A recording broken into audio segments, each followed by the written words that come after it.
So now we had four talks, and I would like to close the talk session by thanking all speakers for very informative presentation. Thank you very much.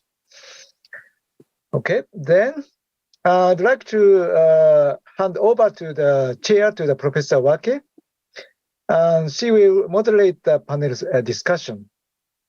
So please use the Q&A and ask questions to the speakers. And questions are accepted in both Japanese and English. And we will select and address them later as much as time permits. All right? So Professor Wake, please go ahead. Thank you, Professor Takeda.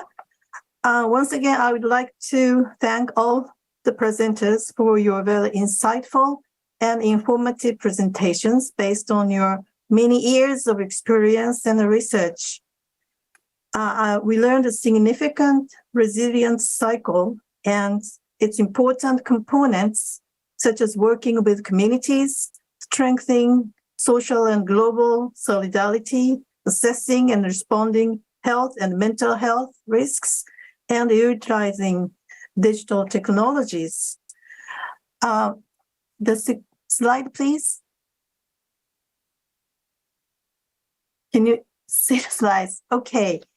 Now we'd like to devote the rest of our time to discussion, and I have raised some agenda for discussion, which I hope you can see on the slide.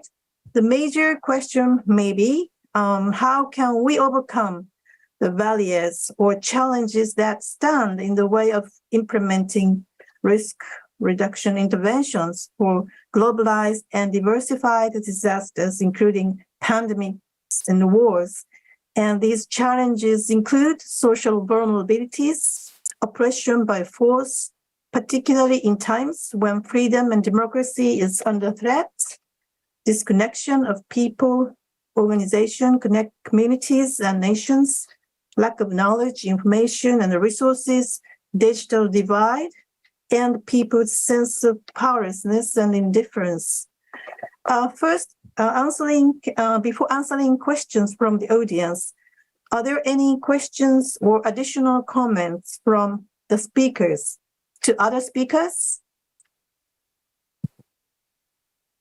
Raise your hand if you have any additional comments or particular questions to other speakers. Sorry.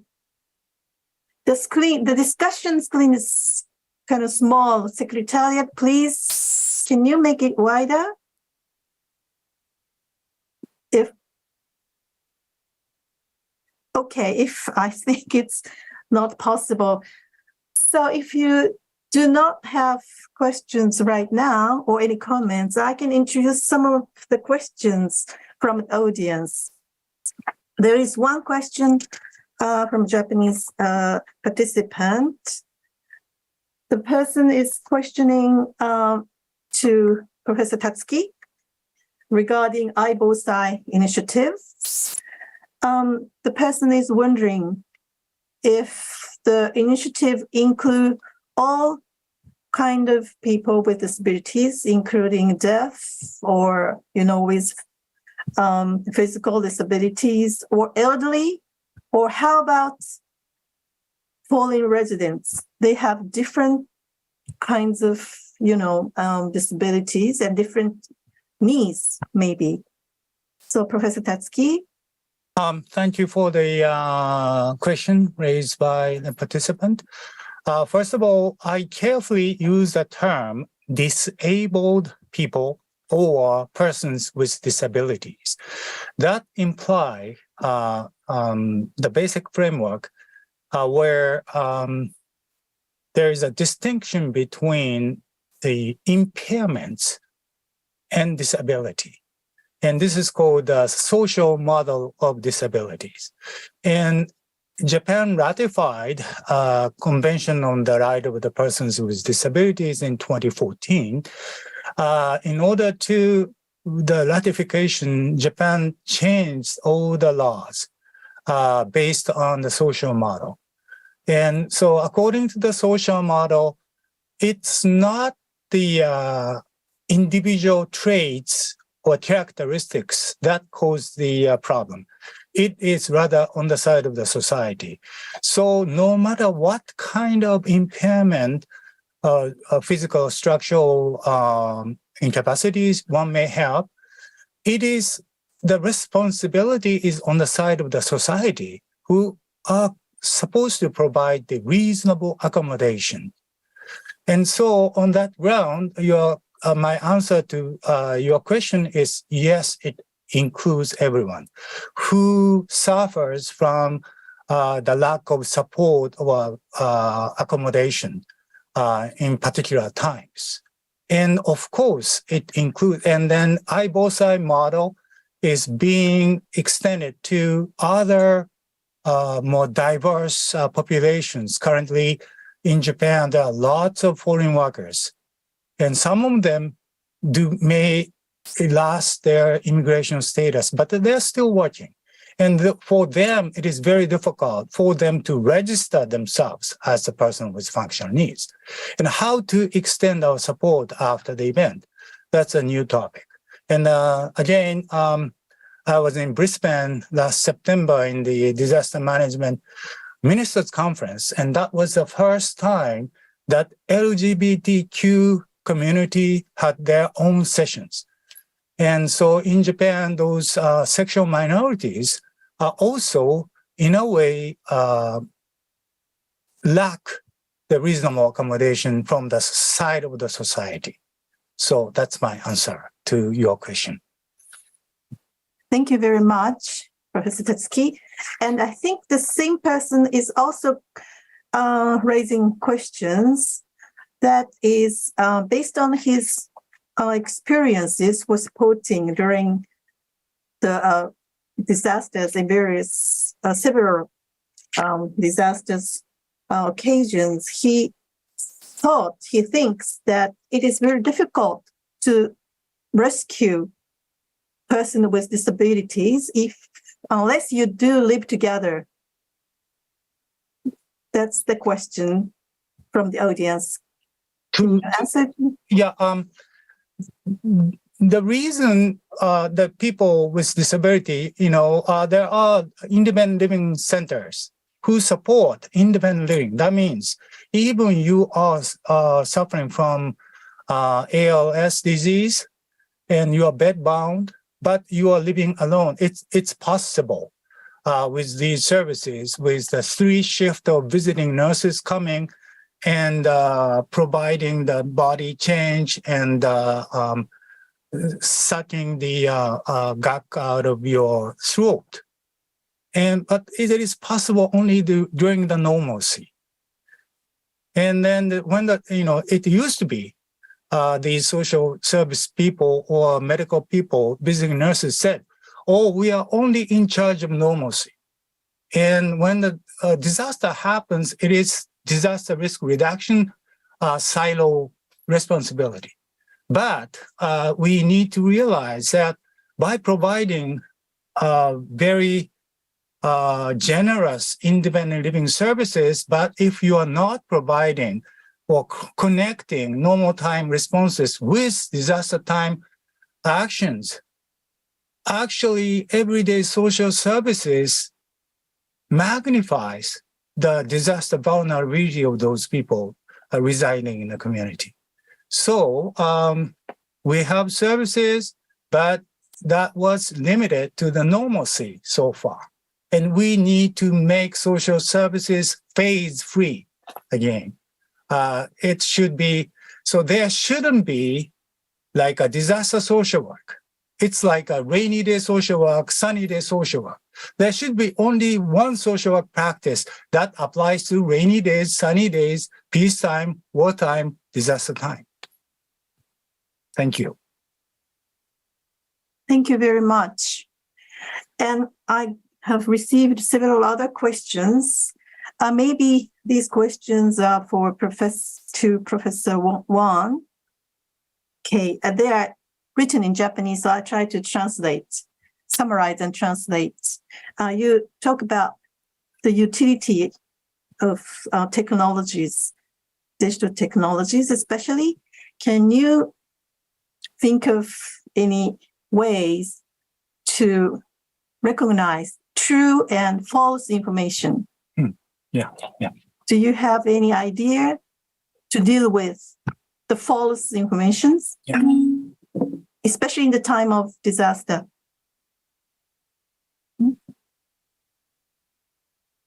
Professor Wong, I think it's freezed, I guess.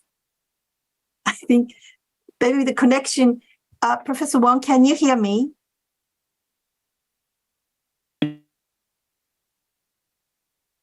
Oh, I think he disappeared. Maybe because of the connections. I think he can't hear me, but can anyone, other speakers, answer to that questions or have any ideas? If nobody answers, then may I? Yes, Professor TATSUKI, please. Yes, actually, the false information really matter, and the emergency management office nowadays assign particular personnel to check those social media information. The main reason is most of social media informations are not useful for disaster risk reduction purpose. There's so many erroneous information, and in order to verify one information, you have to look for the other sources. And there is empirical evidence, at least in Japanese context, most of the retweet in social media do not really provide meaningful means to help people's lives so far because of that point that was raised. But I guess Professor Wong is recovering, and I will just give the floor to Professor Wong. I think not. He's not back yet. So maybe later he will, so we can ask him again. But thank you, Professor TATSUKI, for responding. And Professor Dominelli, you have any comments? Answers, please? Yeah, I just have a comment, which is about how difficult it is to overcome the false news on social media, including that some scammers are very good at pretending they're the official sites of the disaster advice. And so you have to be very careful in checking that it actually is the real website and not the phony one. And that is quite worrying because we really don't have very good ways of controlling that. There is in Europe, there is a code that is supposed to be implemented to cut down on this. And the burden is being placed on the providers like, Microsoft, Google's, etc. And we don't know whether that will work because there's been a lot of resistance because it's going to cost a lot of money for somebody to find an algorithm that's going to catch all of them. And they haven't been doing that, but it is very mathematical, and social workers don't like mathematics, which is really silly because we use it all the time. But that is a problem. So that's all I wanted to say. Thank you. Thank you, Lena. And other questions? Okay. I want to ask for speakers. Yesterday, some audience asked about the, war crisis, human-made disasters. And yesterday's session focused on medical aspects and public health aspects, because the speakers are medical, PhDs and in the health field. And today we talk about human-made disasters. And I think the person is wondering why. I just answered to the audience that we have different focus for the first day and second day. But do you have any comments for that person's questions? I think we need to include all kinds of disasters, human-made or natural or mixed, climate change, and we need to visualize and incorporate all kinds of disasters. But because our specialties are different, so we have to focus on some parts, and we can't maybe cover all. So I think that's the answer to the person. But if you have any other comments for these questions. Okay, Professor Harms. Thank you. Thank you, Professor Waki. I think my comment would really just pick up on how important our language is around disasters in the first place. The bushfire that I spoke about is often referred to as a natural disaster, but in fact it's the biggest act of arson in Australia, and the people in the communities affected by that have been so impacted in their mental health recovery from that because of the misnaming and the misidentification of that as very much a human, not a natural disaster. And some of the fires that were not the acts of arson were caused by negligence that was proven through the courts afterwards that in electrical supplies. So again, another human disaster, not a natural disaster. And so I think the more we can bring a political language and a psychosocial language to these experiences, it'll match much more the human experience of that. Thank you, Professor Harms. Professor Wong, are you back now? Can you speak? Do not know. I can listen. Can you hear me? Yes. Can you answer the questions for the false information? Okay, I take that liberty, and then I will pass it to Lena after my brief answer. Yeah, thank you. I think it is two problems that worried a lot of emergency managers with the rapid development of social media. So it is number one is information overload, and then the other one is disinformation. I think particularly during the pandemic, we understand it very well. Then a lot of fake news, and then a lot of misinformation were circling around. So it takes a lot of, I think, planning, and then you have to establish some more official platform or more reputable platform, and then try to provide information regularly, and then very timely. I think provide real and accurate information is important to stop rumors, and it is actually a battle. Yeah, it's actually a battle. Yeah. Thank you so much. And Professor Dominelli? Thank you. Yes, I have something to say about the division between natural and human disasters. And I think Shigeo gave us a very good insight into it. All disasters, I would argue, whatever their cause, are social because they are only a hazard until they impact with people and society. And that is the crucial distinction. It's social vulnerability, social patterns of behavior, social policies, and all the other systems that we engage in. And so I have been arguing that things like people don't think poverty is a disaster. Until climate change was recognized as one, it was the biggest disaster we had on Earth, and we've been having it for millennia. We still haven't got our act together because we don't see it as such.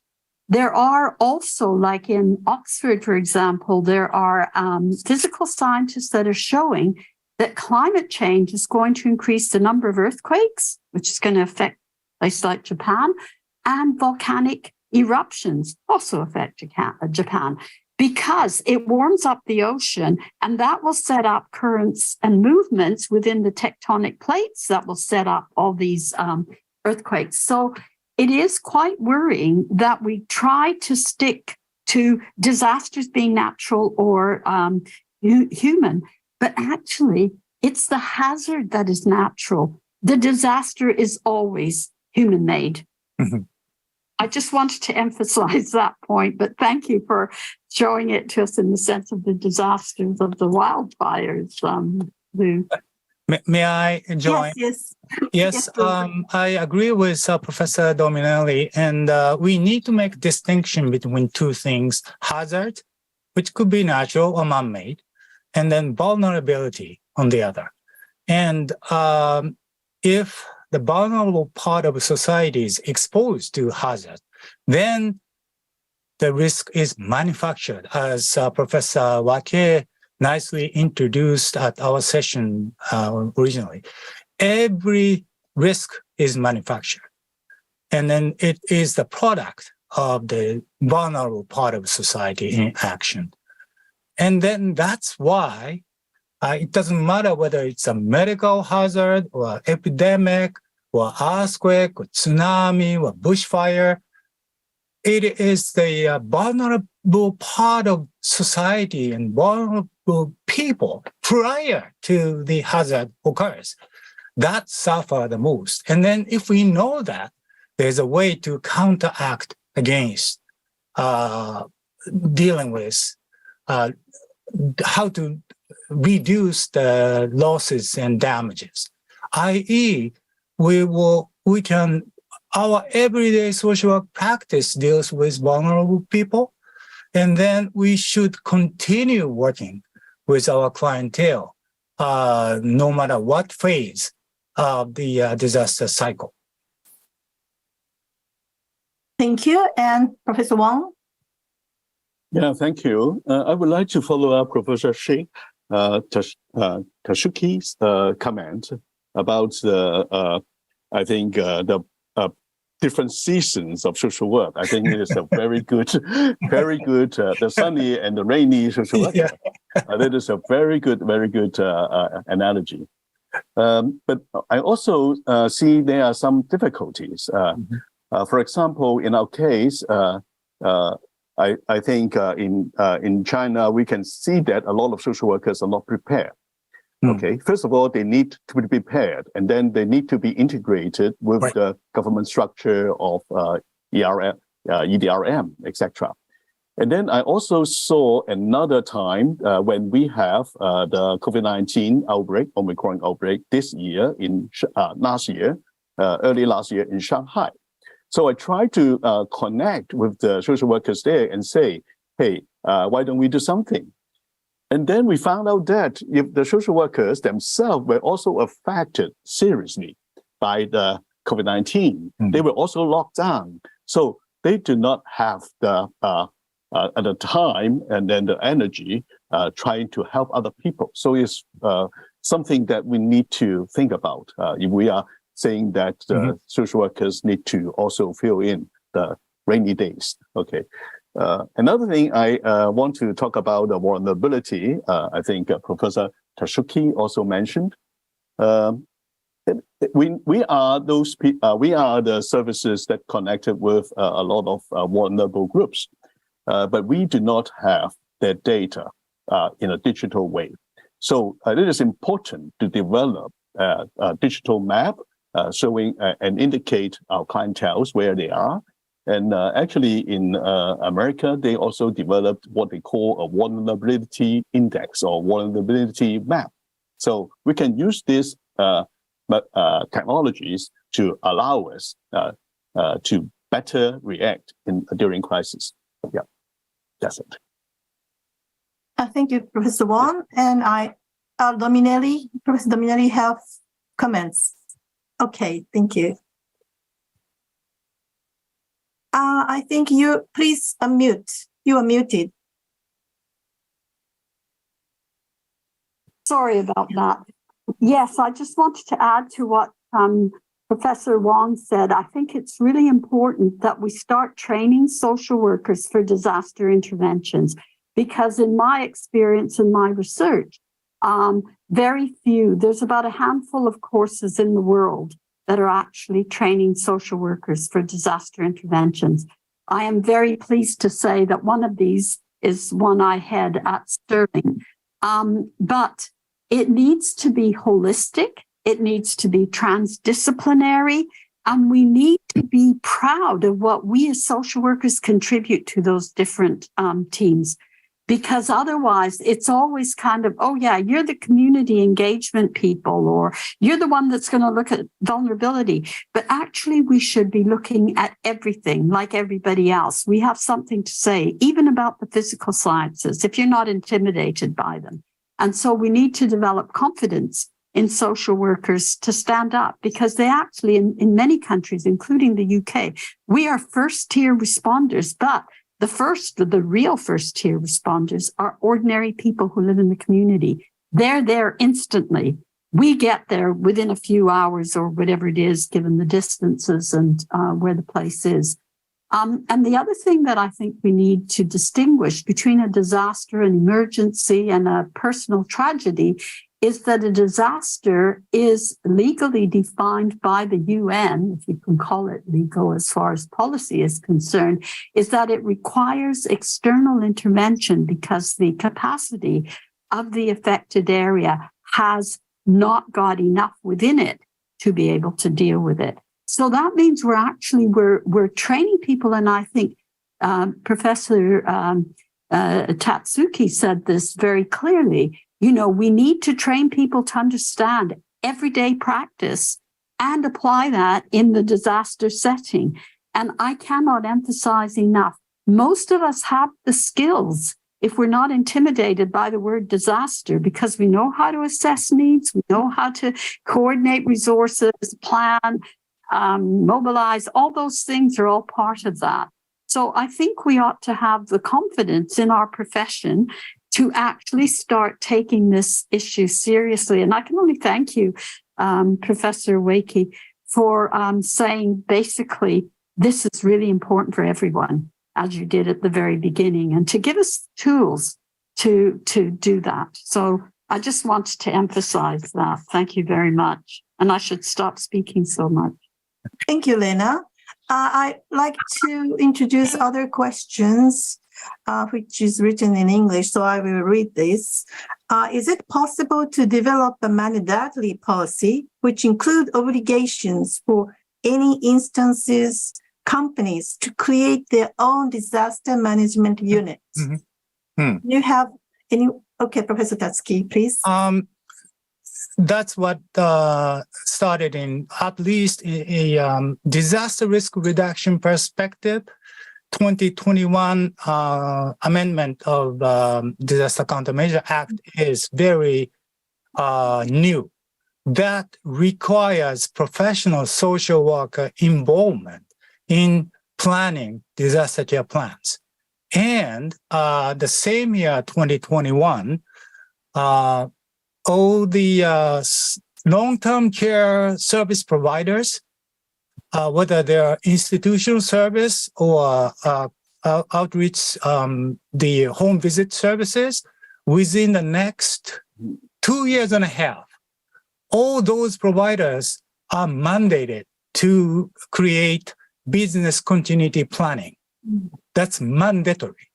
So, and then most of social service providers think it is it is like to have enough water and enough supply.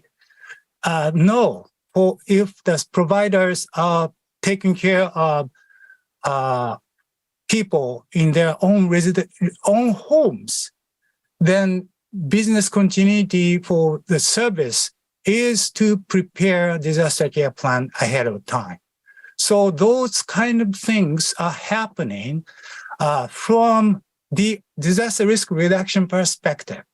But it takes very long time for social work profession themselves to realize, because for many years, there is a thing called the division of labor, or what I call siloization, or people in Japan call it octopus in a pot.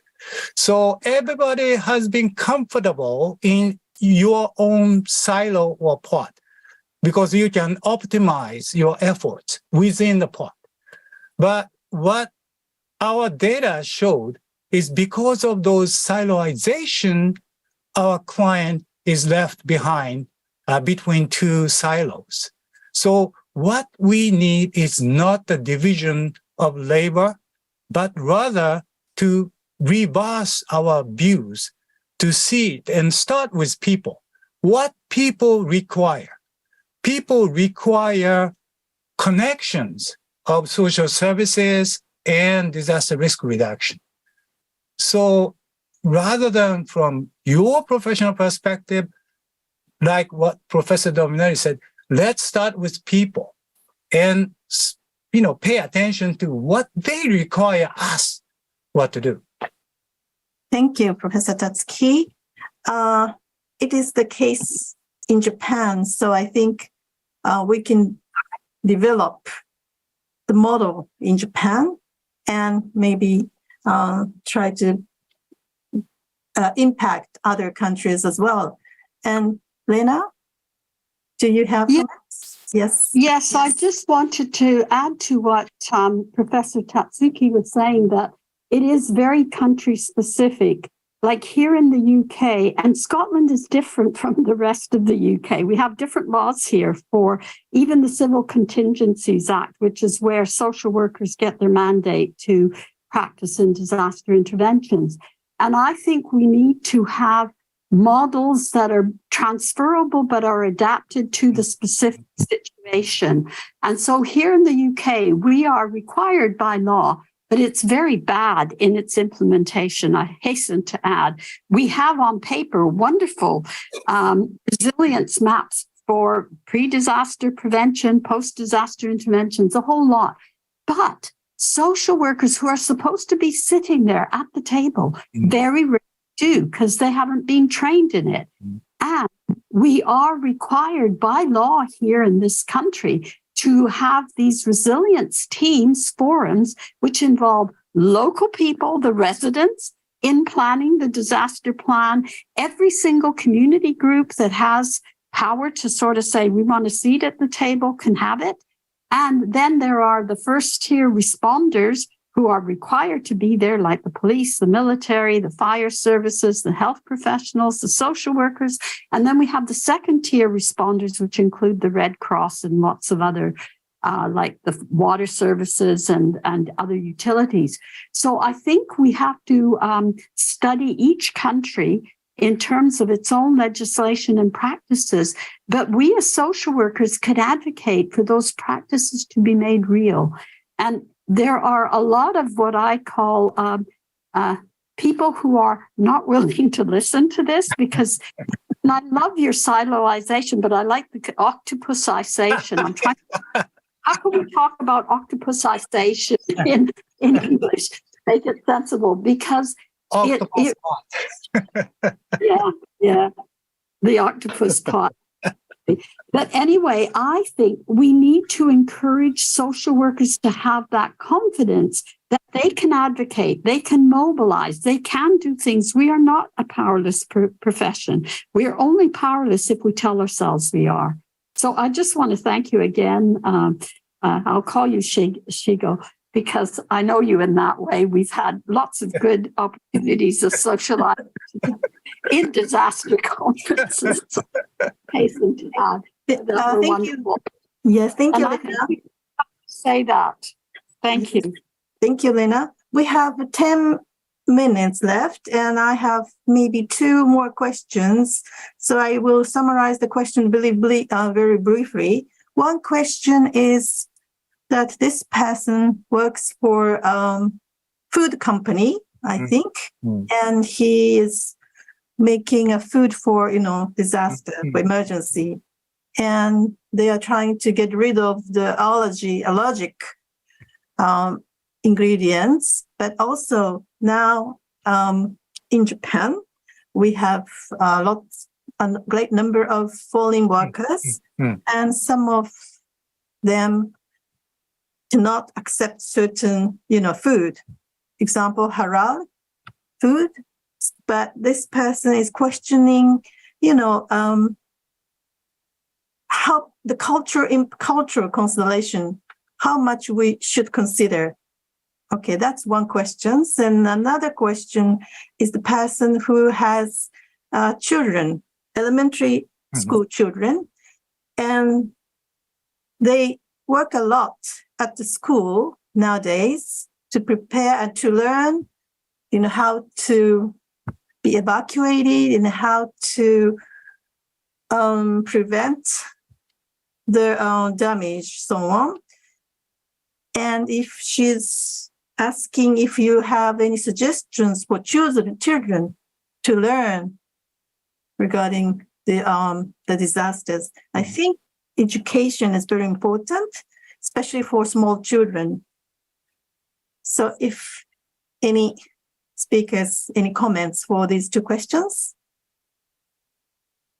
Yes, in relation to children, Professor Waki, I can certainly comment that some of my colleagues in New Zealand at Aotearoa have done some beautiful work around books and resources for young children in both anticipating the earthquake so that they do there in New Zealand, but also coping with the aftermath. So I would be very happy to put some resources into my slides to provide that information for people. There's some beautiful children's resources. Thank you. Professor Dominelli? Thank you again. Sorry I keep talking too much. Just tell me to stop and I carry on. Yes, there is a series called COPE, C-O-P-E, that is a series of books which comes from China primarily, but it is now translated into other languages. And it has a whole series of disaster interventions and encouraging people, young people, around earthquakes, volcanoes, floods, hurricanes, the whole lot. That is a very good resource, and it's online. It's free. I think it's just www.cope.org, but I'd have to check that to make sure. So that's one thing I wanted to say. I think the other thing, and the most impressive examples that I have of children actually taking responsibility for leading people, parents, adults, out of disaster situation is in Bangladesh. Every child is taught at school what to do in the event of a monsoon, a hurricane, a cyclone, and so on. And they lead people in the community out of the community to places of safety. They know the drills. And the other one, in terms of preparation, that I think is really good is China. The People's Republic has school children. They evacuate schools so quickly that you have to look at the structure of the school to find the problems with what they're doing rather than what they're doing with the children. And I've been arguing here in relation to climate change through the schools, how we can involve children. And I've done this in Durham and in Stirling, and they are amazing. And they do wonderful animations and videos and all the rest of it. Thank you. Yes, Professor TATSUKI. For the Japanese mother, Japan should be proud of introducing disaster risk reduction component into formal education. Rather than providing a DRR class, every class teaching subject involves the bosai aspect in their subject. And this is, it started 28 years ago after Kobe earthquake occurred. And the Ministry of Education at that time really focused on how to make kids resilient.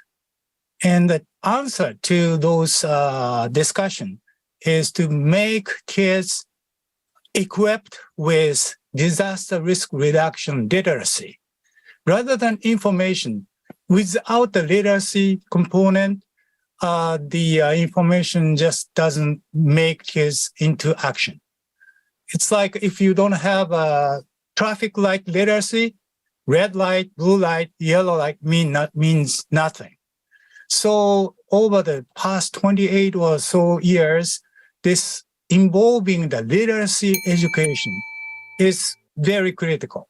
And this mother should be proud that her kids go to one of the most advanced disaster risk reduction literacy education is being offered. Thank you, Professor TATSUKI. As you can hear the bell, there's only a few minutes left for discussion. So at the end, I would like to summarize some of the important points we discussed today. I think today's symposium indicated the importance of society as a whole to respond to the disaster from multidimensional aspects, including education, social welfare, various levels of government and their linkage, and also the politics, and understand that reducing social vulnerability in times of peace will lead to reduce risk in times of disaster as well. Okay, so I think the time is over, and I would like to once again thank the four speakers for your insights and suggestions for disaster social work. Okay, so time for discussion is now over. So I'd like to hand over to the chair, Professor Takeda, please. Okay, thank you very much, everyone, for the extremely interesting and valuable discussion. Thank you very much. So now I have to close our conference. To close our conference, I'd like to ask that Professor Takamura to give us a closing remarks, please. So thank you very much for inviting me to deliver the closing remarks. So first of all, I'd like to again to express my sincere appreciation to all the speakers, as well as a participant audience that listen to carefully and posing a lot of questions to our panel discussion. Thank you very much indeed. This conference, International Conference on Science and Technology for Sustainability, is we organize this international conference once a year. And this year, we organize, as you know, that's the theme, the meeting was the theme of the disaster and health. Of course, unfortunately, Japan has quite a number of severe experience of the earthquakes. And also the speakers suggested that the climate change, not only in Japan, but globally, might increase risk of disaster due to the extreme event. So I think this topic and disaster and health and very much timely appropriate, so that we are very much proud of the inviting such excellent speakers to look into this issue across the countries and across disciplines. So especially as Professor Wake, who moderated today's session, suggested that the first today focus the issue from the medical and public health perspective, and the second day, that is today's session, and the focus on social aspect. I personally learned a lot as the audience as well. Disaster put the people and put us under a lot of stress, may affect mental and the physical condition, but the degree and extent is much depend on the social situation. There are a lot of keywords suggested from this the panelists and speakers: community, connectedness of society, and vulnerability. And also, we have to pay attention to some social group, such as elderly, children, disabled people. So the technology could play an important role in assisting the people in the emergency of the disaster. but also we social workers and social work professionals have a very important role to tackle this situation. What I believe is that this issue is very much worthy to have more collaboration and research and study across countries and across disciplines. I hope that this international conference will be a good starting point to enhance such collaboration. To conclude, on behalf of the Science Council of Japan, I'd like to announce the two events this year, two events coming in this year. First is that as you know, that Japan is hosting, the government of Japan is hosting the G7 summit this year.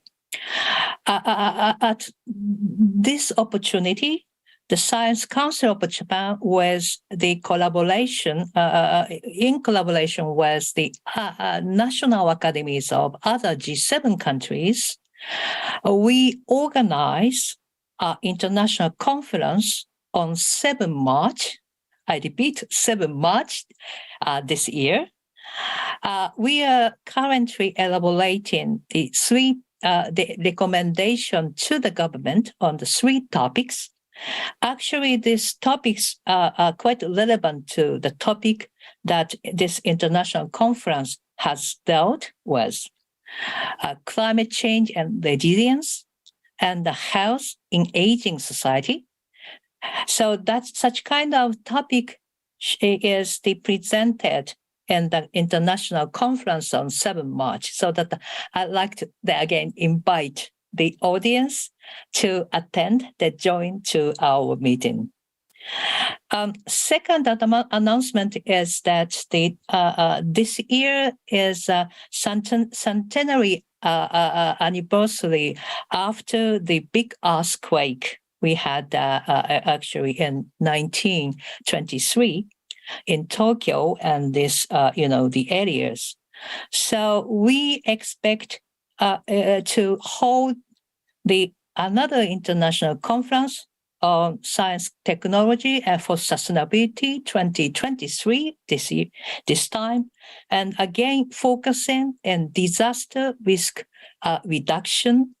So that I'd like to then invite the audience as well as speaker and moderator again to this coming international conference.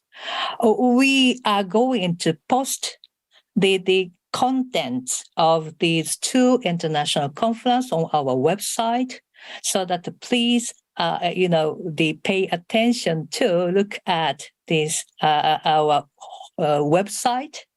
So that's I'm really happy to have you again in our meeting that we are going to organize this year. So in closing, I'd like to express again the special thanks to organizers. This international conference actually organized by the council members and associated member of Science Council of Japan, and especially they have expertise and activity in the area of the COVID-19 pandemic and the health and society. So that's starting was Professor Takeda, who had chaired the 2 days meeting, and of course the other colleague from the expert group. I'd like to sincerely appreciate your cooperation. So with that, I stop my thanks, so that I close my speech. Thank you very much indeed. Thank you very much, Professor Takamura. And with her concluded remarks, today's program's end, and also the entire 2 days program of the conference now successfully ends. I'd like to thank all of you and all speakers, and also the all audience for valuable contributions. Thank you very much. So To all viewers, I have something to say. To all viewers, thank you very much for joining us today. And if you like, please answer the questionnaire through this QR code. Your feedback would be greatly appreciated. And also see you again at the International Conference on Science and Technology for Sustainability 2023, probably that will be held around this time of season. Thank you very much. Bye-bye. Thank you. Thank you.